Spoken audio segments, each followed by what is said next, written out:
Kemudian bagaimana dengan dunia luar yang begitu sangat-sangat luar biasa, tentunya dengan teknologi dan berbagai macam pergaulan bebas tentunya. Kemudian yang kedua tentang waktu untuk anak yang sedikit berkurang karena biasanya wanita-wanita karir ya. Biasanya nggak ada. Nah ini bagaimana solusinya? Yang pertama, yang kedua tentang anak yang pendiam. Bagaimana solusinya terkait dengan anak pendiam dan tertutup, dan yang terakhir dengan kata tidak atau jangan. Monggo Bu.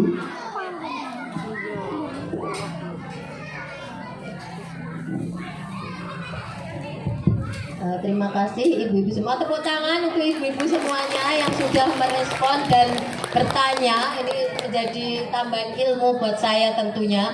Betul tadi saya merespon dari Ibu Kusniah, Ibu, soal bagaimana pergaulan di dalam terutama untuk remaja itu mengkhawatirkan. Tadi betul. Jadi data-data tentang permohonan dispensasi nikah itu hampir di semua daerah tinggi, Bu, termasuk di Jogja. Itu jadi PR kita bersama, termasuk kemarin sempat mau saya jadikan salah satu penelitian gitu soal dispensasi nikah karena tinggi sekali permintaannya begitu. Nah ini soal pergaulan ya.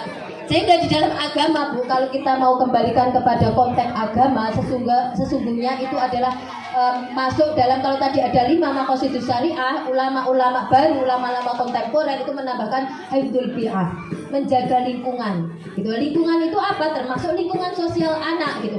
Sama kasusnya ketika di lingkungan kita, misalkan kita tidak hanya anak kita ya, Bu, abai dengan lingkungan yang ada terjadi di sekitar kita, kemudian kita adalah yang itu penting bukan tidak terjadi pada anak saya, itu jenengan punya kontribusi ya, memberi kontribusi untuk terjadinya itu tadi apa yang tidak kita inginkan bersama. Karena apa? Kalau kita cuek kepada lingkungan kita, berarti kita tidak menjalankan apa yang disebut hifdzul bi'ah, menjaga lingkungan begitu. Jadi Bu, termasuk ini untuk anak kita. Jadi doa saja, saya kira meskipun doa itu kalau di dalam Islam kan adalah senjatanya orang mukmin ya, tetapi tetap perlu ikhtiar, Bu. Salah satunya itu di hifdzul bi'ah, jaga lingkungan anak-anak kita.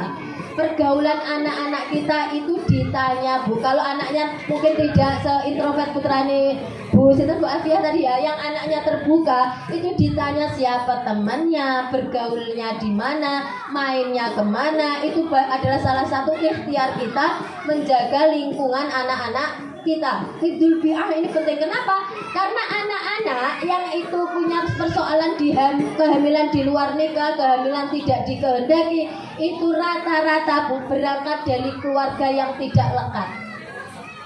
Jadi di rumah nggak pernah ditanya ayah ibunya. Jadi akhirnya pelampiasannya ke teman dekatnya. Teman dekatnya dilalai orang ngerti, aku mau nabrak akhirnya pacaran lah, dan kemudian terjadilah apa yang disebut KTD, kehamilan tidak dikehendaki, kemudian mengajukan dispensasi nikah ke pengadilan agama begitu. Jadi rata-rata karena hifdzul bi'ahnya itu tidak dijaga, Bu. Bocah ora tau ditakoki sapa kancane, bahkan orang tua tidak kenal siapa temennya. Kemarin itu terjadi, Bu, di beberapa kasus yang kami dampingi itu begitu. Anak-anak yang hamil di luar nikah itu rata-rata ibunya gak ngerti. Ibunya tahu nggak ini hamil? Nggak tahu. Karena kami kucing berarti apa? Itu pola pendidikannya tidak lekat. Anak tidak merasa nyaman dengan orang tuanya sendiri.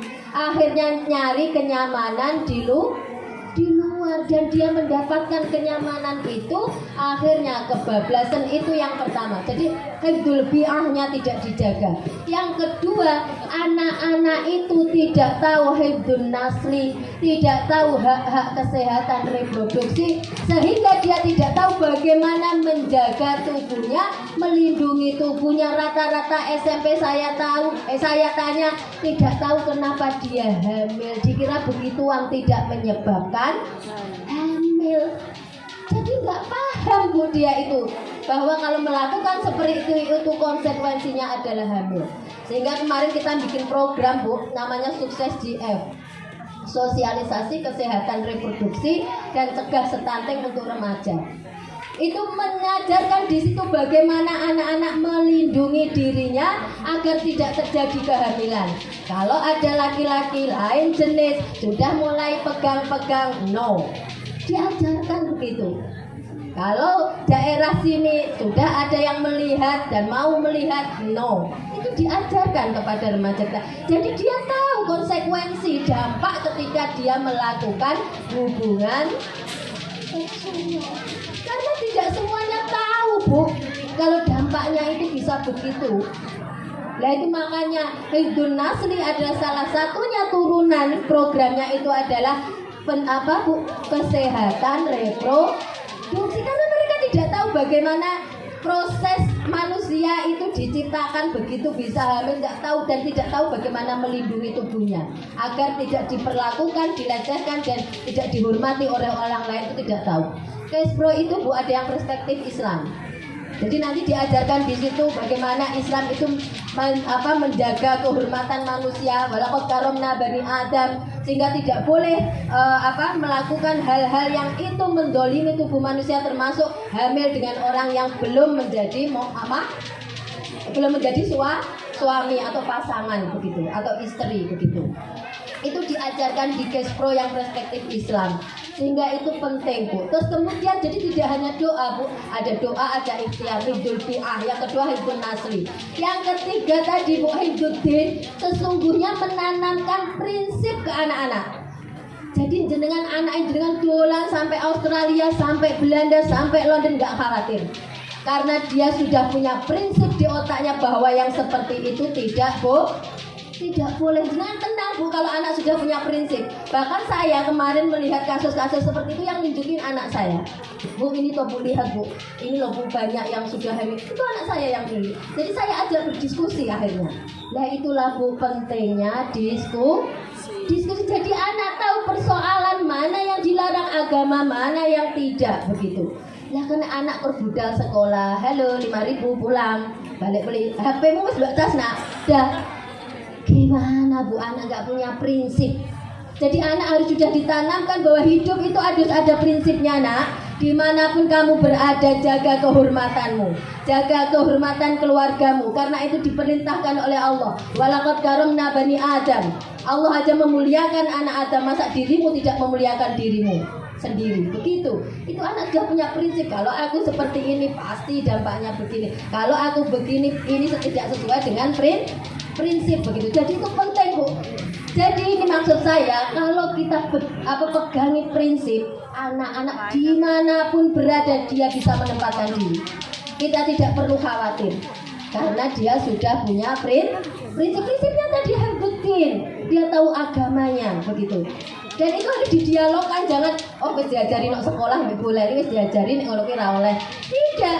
Karena yang lebih banyak itu waktu di rumah. Jadi sering diajak ngobrol, maem bareng, guyub kan Bu, diajak ngobrol nak. Jadi yang diobrolkan di rumah tuh yang positif-positif Bu, tentang masa depannya. Tujuan jangka panjang tadi loh Bu. Bukan begini, mau sinetronnya piye nak? Episode siji aku rame luwe. Jangan begitu Bu.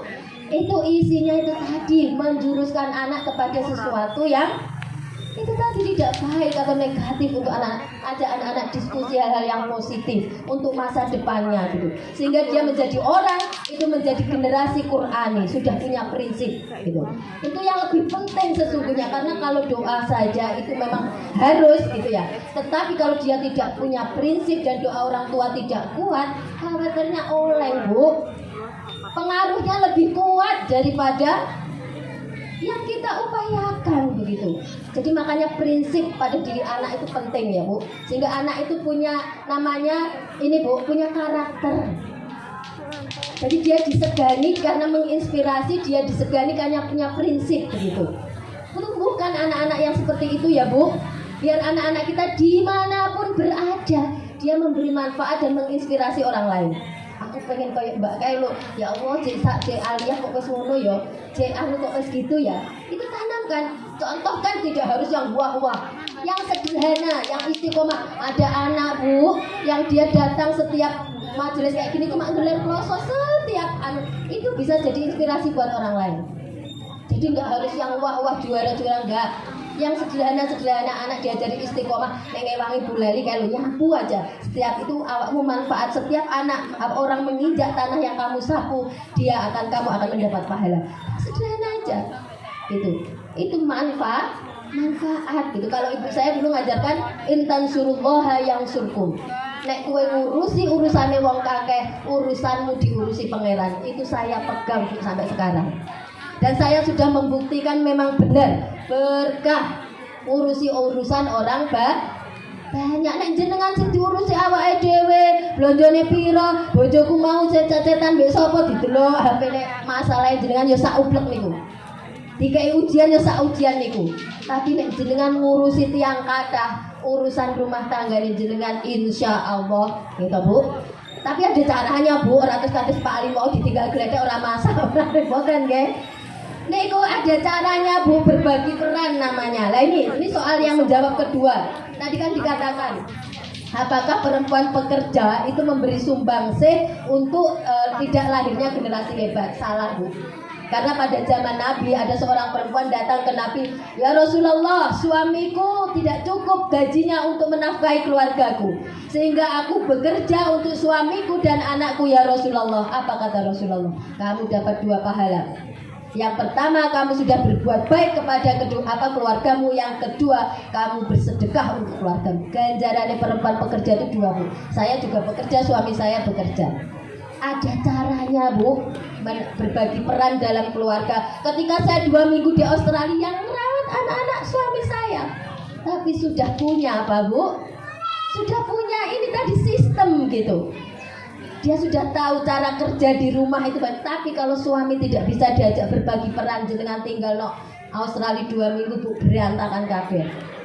Karena tidak biasa berbagi peran. Saya sama suami itu dari nganten anyar itu sudah tidak pernah ada yang bantuin karena jauh dari orang tua. Ya cuma berdua. Dari anak lahiran nanti suami nyuci, saya masak, suami jemur, saya nyapu, suami ngepel. Begitu gantian terus sehingga pekerjaan tidak ada yang berat, anak-anak beres semua. Urusan pendaftaran, karena suami saya itu kan orangnya teknis dan administratif banget. Yang urusan administrasi daftar suami saya, tapi urusan nilai-nilai, menanamkan bagaimana nanti kamu ke depannya, bagaimana itu saya. Bagian yang ngajak diskusi anak, ngajak ngobrol itu saya. Dibagi perannya Bu. Karena sekarang kalau perempuan tidak membantu nafkah keluarga juga khawatir hibdul malnya tadi tidak terjaga. Betul nggak? Karena kebutuhan sekarang kan besar ya Bu. Nanti dampaknya pada kesehatan mental. Orang oleh mergawe, orang dikai duit isi tengah ngamuk, ngadong karo ngamuk. Yang sasaran siapa Bu? Anaknya lagi Bu. Makanya saya sampaikan bahwa perempuan bekerja itu tidak salah. Yang salah adalah ketika kita tidak bisa berbagi peran di dalam keluarga. Karena perempuan sekarang harus pintar Bu. Harus pintar, harus mandiri. Karena kalau tidak mandiri Bu, kalau sekali tidak pintar, tidak mandiri, suaminya pergi, anak jadi korban lagi. Suaminya nggak tanggung jawab. Saya banyak mendampingi kasus kekerasan dalam keluarga. Karena apa? Saya kan bagian konseling di KUA itu. Itu banyak Bu yang begitu, suaminya selingkuh, anaknya ditinggal istrinya nggak bekerja, akhirnya anak putus sekolah. Siapa lagi yang rugi? Anak. Jadi perempuan itu harus pintar, harus mandiri. Kalau itu di dalam bingkai keluarga harus bisa berbagi peran dengan suami. Jadi suami saya itu sudah tahu teknisnya. Jadi kemanapun kalau kami dua-duanya juga aktivis Bu, bekerja aktivis, jadi tahu ya nanti ayah rapat ya udah ibu di rumah, nanti ibu rapat ya jam berapa, nanti ayah di rumah, begitu. Jadi anak-anak tuh yang dilihat, oh bapak ibuku kur ngurusi wong akeh, gak tahu ngurusi awake dhewe. Tapi harus ada saat-saat untuk keluarga gitu, kehangatan itu dibangun. Jadi anak-anak tuh hidupnya nanti khairun nas anfa'um, gak mikir awake dhewe tok. Ada saatnya untuk membangun kehangatan dengan keluarga, tetapi ada saatnya hibdul fi'ah, menjaga lingkungan. Termasuk itu Bu, kalau ada anak di sekitar ibu tidak bisa baca tulis, raurus anakku iso maca. Jangan begitu Bu, itu bukan hibdul fi'ah, bukan keluarga maslahah. Keluarga maslahah itu yang aslaha yuslihu, bisa membuat kemaslahatan untuk sekitarnya, bukan hanya untuk keluarganya. Kalau aku, jadi doanya itu tidak hanya solih solihah, tetapi juga muslih muslihah, agar anak-anak itu tidak hanya berbuat baik untuk individunya, sholat rajin, zakat, haji sampai ping 7, tapi tonggone kaliren kabeh. Itu juga tidak muslihah, tidak maslahah, Bu. Jadi yang perlu Bapak Ibu pikirkan, kita semua pikirkan bagaimana anak-anak kita itu punya prinsip. Jadi tenang kita hidup dimanapun, bahkan sudah kita tinggal mati, anak itu akan mengirimkan jariah amal kebaikan kepada kita, karena yang ditinggalkan prinsip. Jadi nggak usah khawatir. Saya itu kalau mondokkan anak nggak lihat gedungnya berapa, lulusannya diterima di mana saja, enggak. Pertama saya titipkan kepada Allah, saya sudah ikhtiar, bismillah anak saya titipkan kepada pesantren ini, yang menjadikan dia apapun itu Gusti Allah, bukan sekolah. Itu jenengan tenang, Bu, nyekolahkan itu di situ ya. Oh, penting kita sudah lihat, oh ini arahnya ke sini, anak saya bakatnya kan ke sini, oh ini arahnya ke sini. Sudah titipkan Gusti Allah, bismillah. Ya tadi doa tadi, bismillah. Udah nggak usah mikir yang material hidup, Bu. Sesuk anakku dadi opo, nek mondok kene dadi opo, nggak usah. Karena itu tadi sudah punya prinsip.